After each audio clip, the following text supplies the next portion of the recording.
Welcome to the GameCast Informer, the daily news show that keeps you in the know on what's hot and occasionally not so hot.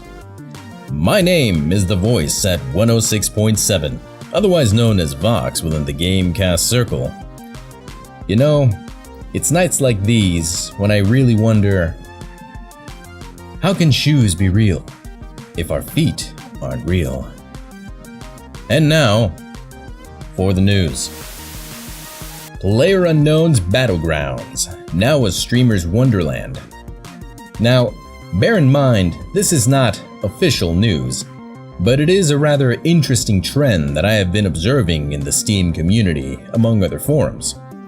It would seem that a disproportionate number of players are getting banned for quote-unquote harassment and stream sniping while playing with streamers on the same server.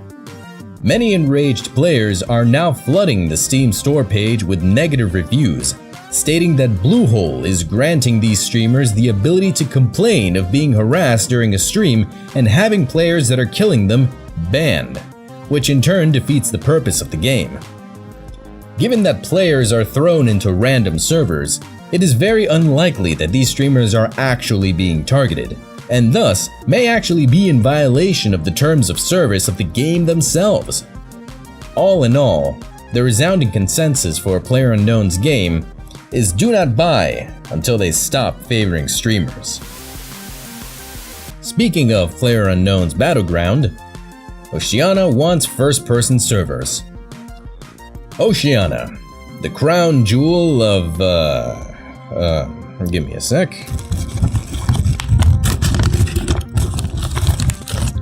Oh, it's the Isles and Australia. Ah, well, this makes a little more sense now.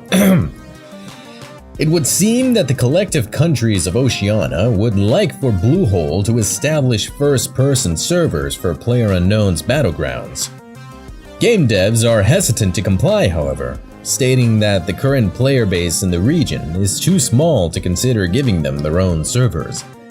Sammy Kang, lead community manager for the PlayerUnknown's Battlegrounds Discord, stated, "Even if we consider players who are playing on other servers, the number is so small that it could mean 1. Increased matchmaking time, or 2.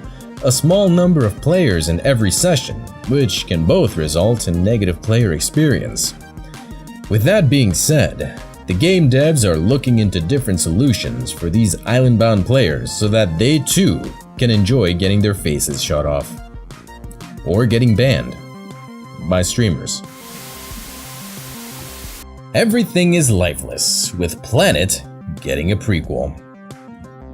Lifeless Planet, an indie sci-fi exploration game released in 2014, is getting an equally lifeless prequel/sequel, now being called Lifeless Moon.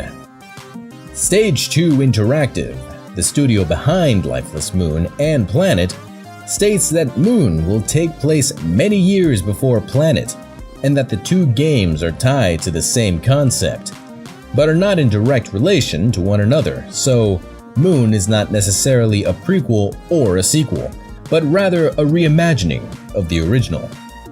This quote-unquote spiritual successor will have the same gameplay style and mechanics from the first, with puzzles and, I quote again, psychological themes being at the forefront.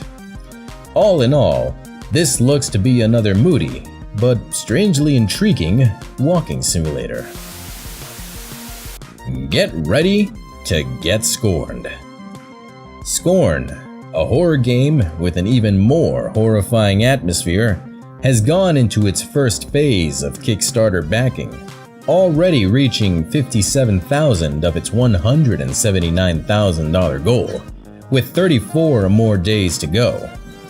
The game footage itself looks like Doom had a very fleshy baby with Soma, with literally everything in the game being made of either metal or flesh or both. And I mean everything, even the guns and the bullets.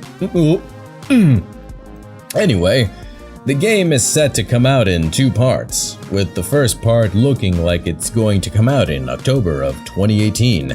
So look forward to some very meaty gameplay in the not so distant future. And that wraps it up for today's news. Remember to leave your opinions in the comments below, to like, share, and subscribe, and to give GameCast a shout out on our Discord. We're also on Facebook, Instagram, Snapchat, Twitter, and Patreon. Thank you all so much for watching. This has been The Voice at 106.7. Gaming news now.